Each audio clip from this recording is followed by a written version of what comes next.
Welcome to the FGA podcast. Here are your hosts, Skeet, Jericho, and Richard Longenhard.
Welcome back to the program.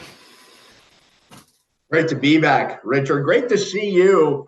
And all I know is I couldn't be more excited to finally be back in the podcasting chair for another edition of the FGA podcast. As always, I am one of your co-hosts, Skeet Jericho. I got Richard Longenhard alongside. We're not together for this one. Of course, if you follow us on Twitter, you will have seen that our podcasting equipment, the lease ran out on that. We did not realize that it was leased to begin with, but that equipment was repossessed and it is no longer within our possession. So we have had to go the old-fashioned way and rent a laptop of our own, and that is how we are recording this podcast. But Richard, I want to check in quickly with you on how you're doing before we hop into things. I know your Vegas Golden Knights were eliminated a couple days ago, but besides that, how are things in the world of Richard Longenhard?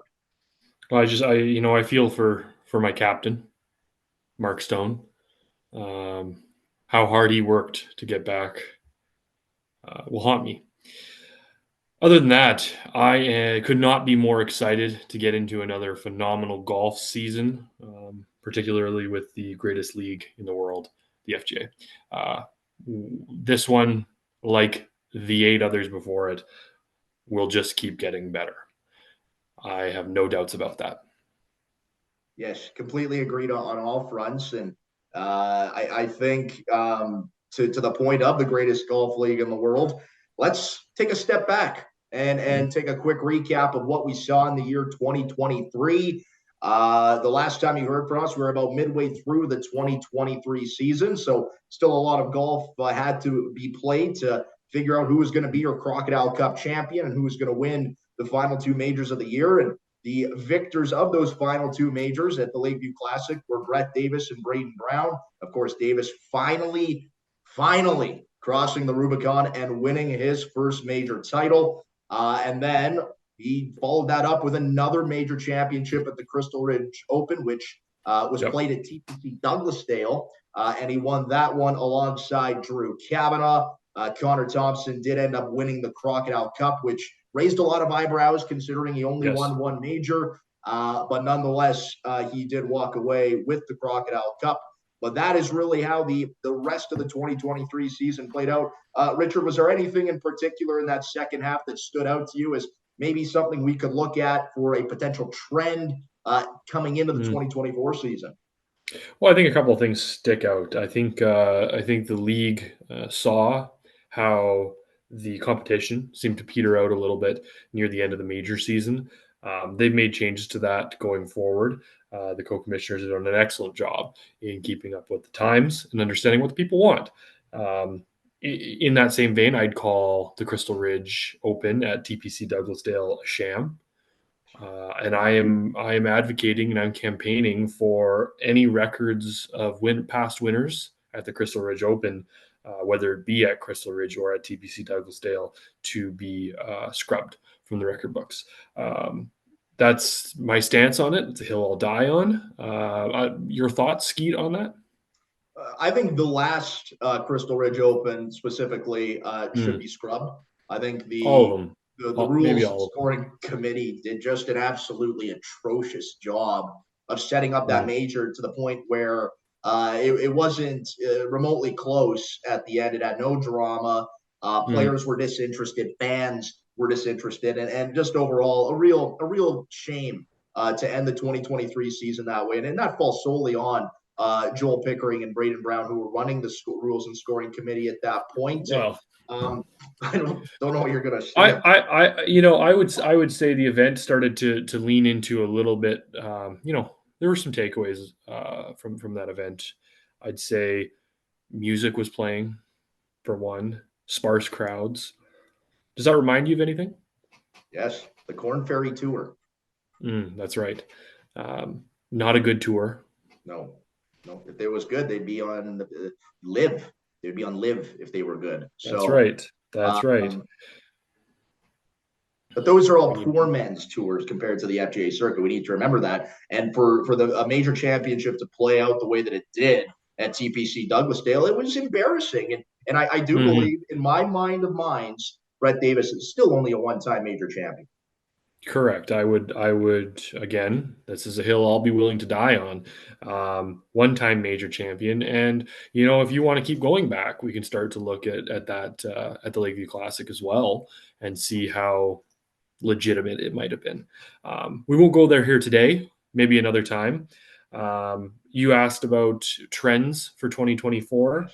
Um, I, maybe the opposite is true. I see some slump busters perhaps that need to get grab the bull by the horns, as they say, here early in 2024, and I feel like a lot of momentum can be carried in from an off season of training, and not as much from majors that took place 8 months ago. Let's say.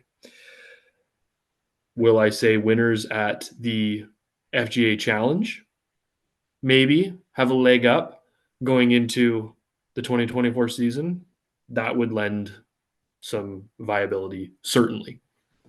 Yeah, the FGA Challenges has quickly become quite the event in the sense that Mhm. it does separate the men from the boys. We know the major Yes. championships are what they It's big are. boy. It's It big boy is. ball. It's big boy golf, and I think you see the emotion pour out of the players Mhm. at the FGA Challenge, probably even more. And I know the co-commissioners, when they started down the path of the FGA Challenge, wanted it to be the rich man's Ryder Cup, and I really Mhm. believe that they've accomplished that, or at least have gotten very close to doing so as it gets better and bigger every year. And I agree with you that the players that can step up and perform in those moments, I think that lends itself well to having success in major championships. You're absolutely right. You're absolutely right. We've spoken about it at length over the years. It is quite the tournament, quite a turnout this last year. Just to touch on it again briefly, we haven't had the chance to discuss to the public, but our thoughts on the event during the event when we were there, just post and over the off season, is that it's a different animal, it's a different beast. So if you can win there, we feel like you have a really good chance to win anywhere. Absolutely. And now I think let's leap forward. We're in Dragon's Head Absolutely. Invitational Week already as the 2024 season is set to kick off. And this is the fun time of year when we can make some predictions. So, Let's do Richard, it. what I want us to do here is I want us to go through who we think will be the biggest surprise on the FGA circuit in 2024, who will be the biggest disappointment, and who our prediction for the Crocodile Cup Championship is. And Richard, we can kind of start, I think, going back and forth, but let's start with the biggest disappointment because I think that is more of a grabby headline, if you will. Um, yeah, it is. It is. And then we're all about hot takes here. We're all about clicks. We're all about engagement. We all want to make money. Yes. So what I would say for number one disappointment in 2024, we're going to go with Braden Brown. Mm. We're going to go with Braden Brown. And I've been going back and forth on this because I think there are a lot of poor golfers on this circuit. Not sure how some of them were able to finagle their way onto a membership. Yes. Boggles the mind. But particularly poor, Braden Brown, coming off some of the worst golf of his life in the last 5-6 years. Mm. Um, I don't see any turnaround. I see his swing devolving further and further Terrible. as he descends into a form of, quasi golf madness.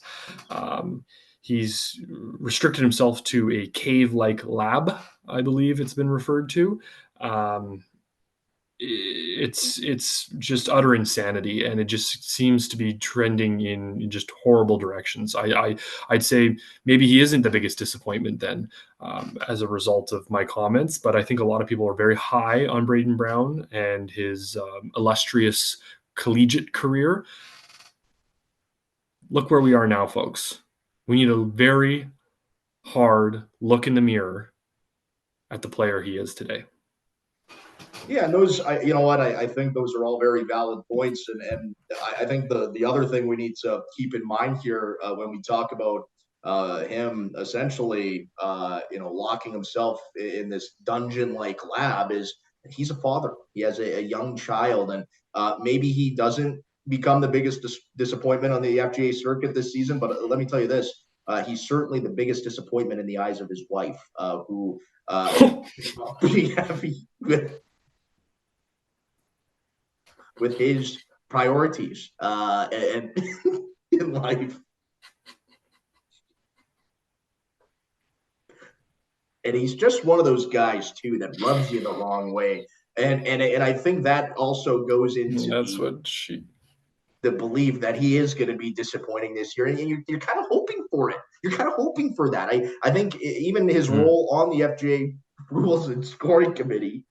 Excuse me, I'm gonna cough. He was boisterous. He was arrogant, and I believe that role requires a bit of that mindset to push away maybe dissenting members about scoring formats and team formations. But it was too much. He had that, I believe it was 8-minute long press conference that was very Yes. poorly attended. For one, people really didn't care what he had to say, and two, it just came across as super flamboyant, arrogant, and just flat out stupid. So, you know what? Called a press conference for himself, right? Yeah, He called a press conference for himself, attempted to contact members of the media in which he had no involvement with or had no connection with.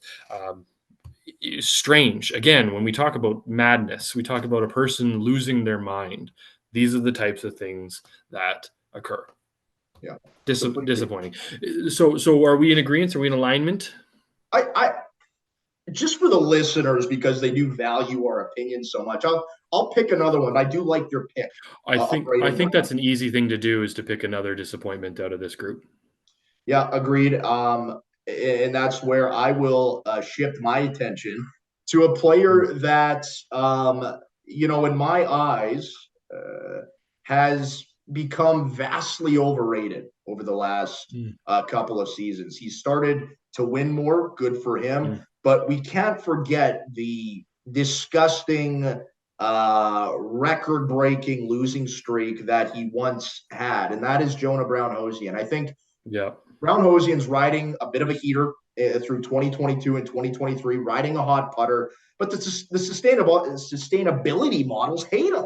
They hate him, and it's because we look at a guy who steps up in major championships and knocks down basically everything he looks at.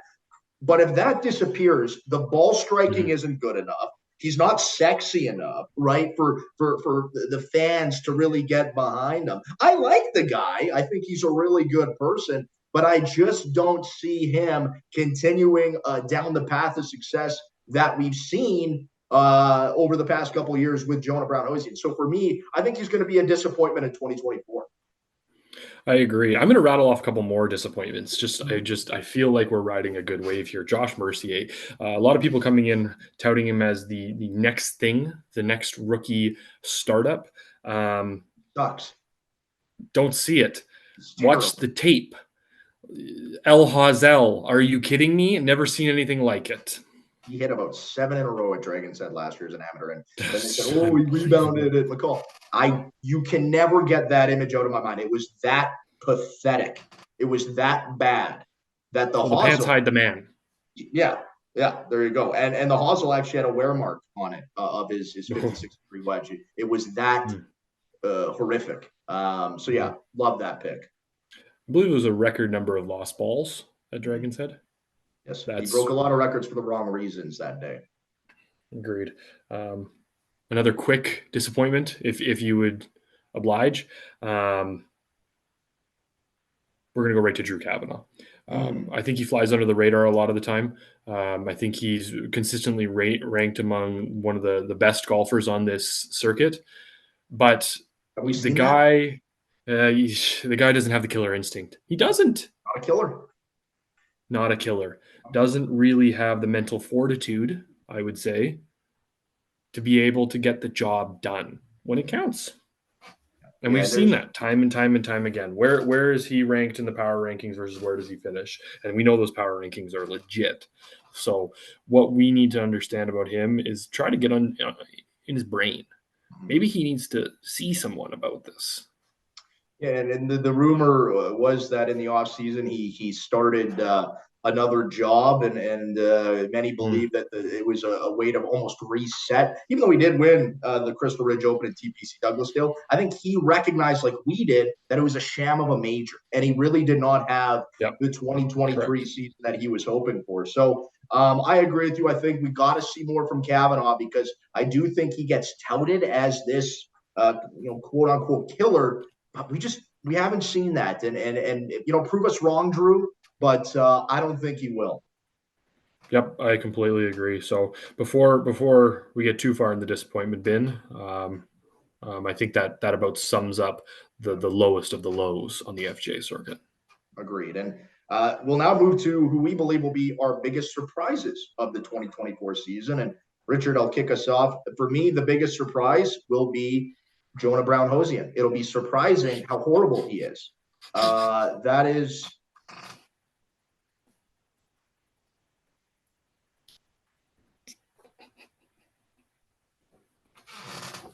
That's my pick.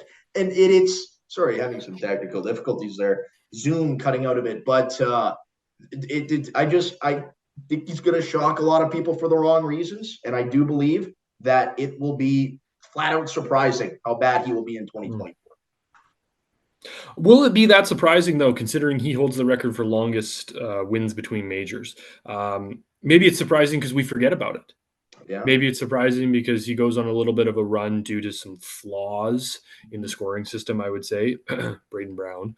Um, but I would agree with you. I think it'll take a lot of maybe not you and I as pros at this, but the fans, Mm. the amateur pundits, if you will, those people I think are in for the surprise of a lifetime this year and maybe continuing into next.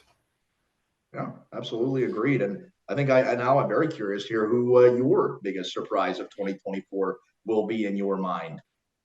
Surprise of the year for me will be uh, who a lot of I believe again those amateur pundits do not have pegged as rookie of the year. I have Logan Swarren as being my surprise of the Wow. year.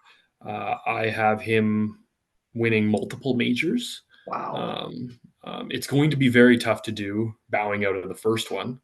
Um, but Forget about that. He's gonna get. but he'll go 2 for 2, and Mm. that's my hot take of this podcast. And you still Um, believe he can do that? Even he's a father of 8. Do you think that type of commitment at home is going to hold him back from potentially winning the majors that you just think he's going to? well, it's perspective. He's Mm. starting to ooze. Um,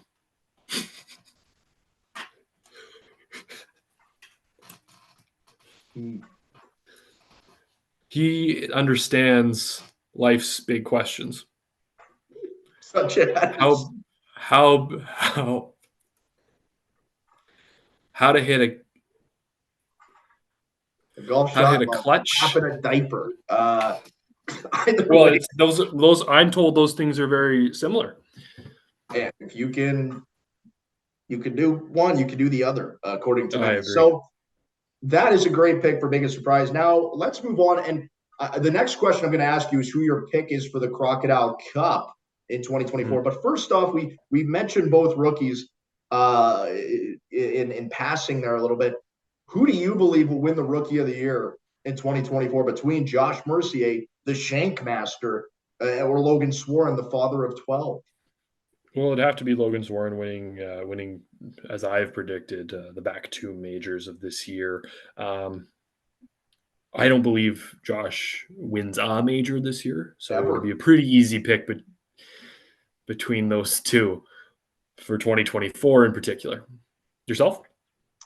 Yeah, I think Logan Swarn has a more calm demeanor to him. I mean, Josh Mercier has one of the silkiest swings I've ever seen. But you actually have to connect with the ball. You actually have to hit it Yeah. to have success in the game Well, of I don't know golf. what goes wrong with the swing. It's beautiful, beautiful, beautiful, and then it's almost like he just shifts it an inch right at the end, and just like Or somebody taught him the sweet spot of the golf club is the hosel. It's I don't know. It's odd for sure, but I think yeah. Swarn has a tougher mindset. I think he's a tougher individual mentally. Uh, that I think he will essentially run away with Rookie of the Year in 2024. But In the second two majors, yeah, right? Yeah, correct, as he is that's right. unable to attend the Dragon's Head Invitational, withdrawing due to a leaky faucet at home. Moving on to the Crocodile Cup champion for 2024. Richard, curious to hear who you have at the top of your list on your predictions. Well, as we know, it comes down to really the Crocodile Cup will often come down to attendance. So you both need to show up and need to show out. So really, especially coming down to three majors this year, it's even more important. I'd say you have to get it done early to have a chance, and you have to be able to appear at these events and put the work in. So really, if we're looking at the field at Dragon's Head, which will be a critical major to get things started, it's really hard to go against a Connor Thompson pick at this point for Crocodile Cup. The guy gets it done, we have to say. But this year, I'll be going dark horse. It'll be a new winner for the Crocodile Cup. My winner will be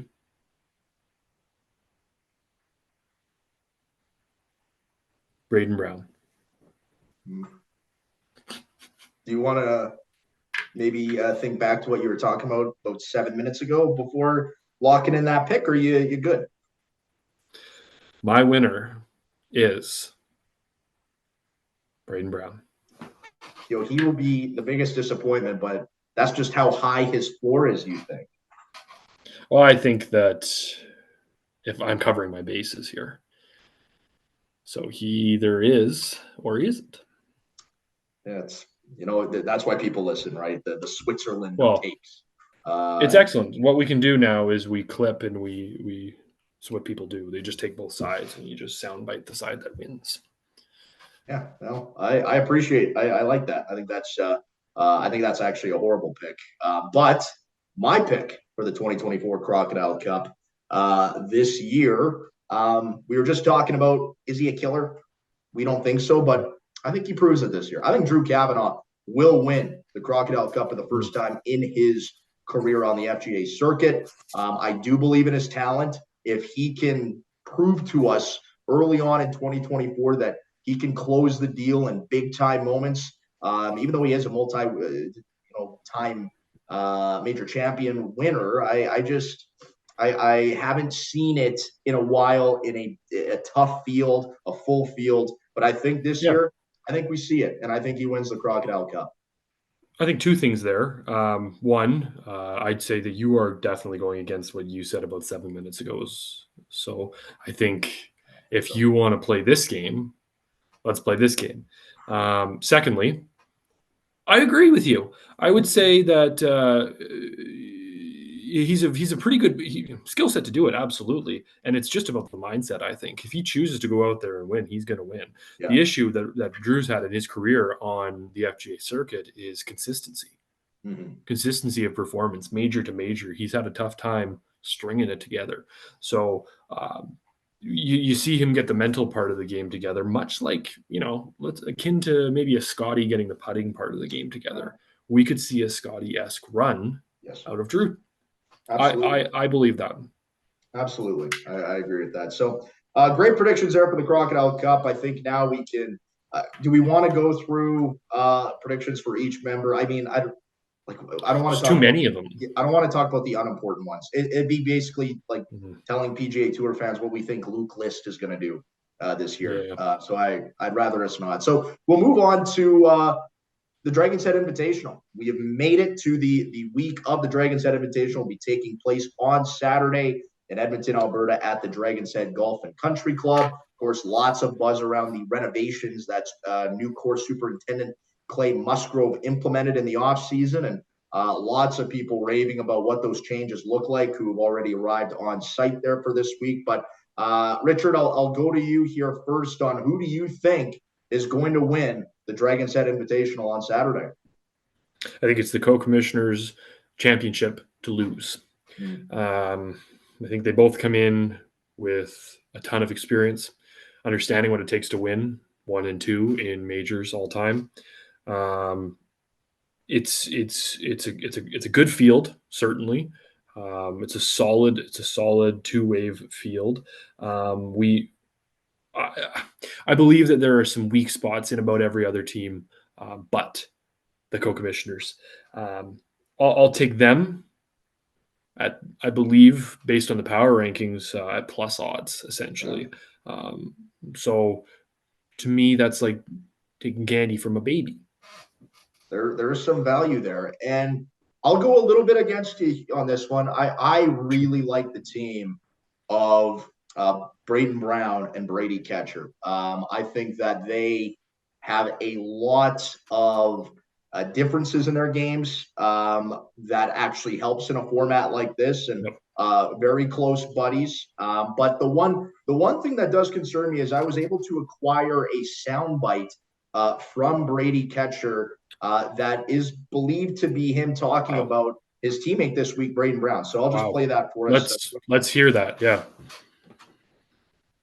Well, obviously, I'm very frustrated by it. I consider him one of my best friends, and I went to his bachelor party, and for him to, not come to my bachelor party, it hurts, and I don't like it. It frustrates me, and I'm ticked off about it. There's no way around it. So no way there's that's for sure Brady Ketcher. We can confirm that was him. And It is. I hear that quote, and that does worry me about their chances on Saturday. But I still like them as a team. I think they'll be able to overcome whatever Ketcher's dealing with there in that sound clip. Mhm.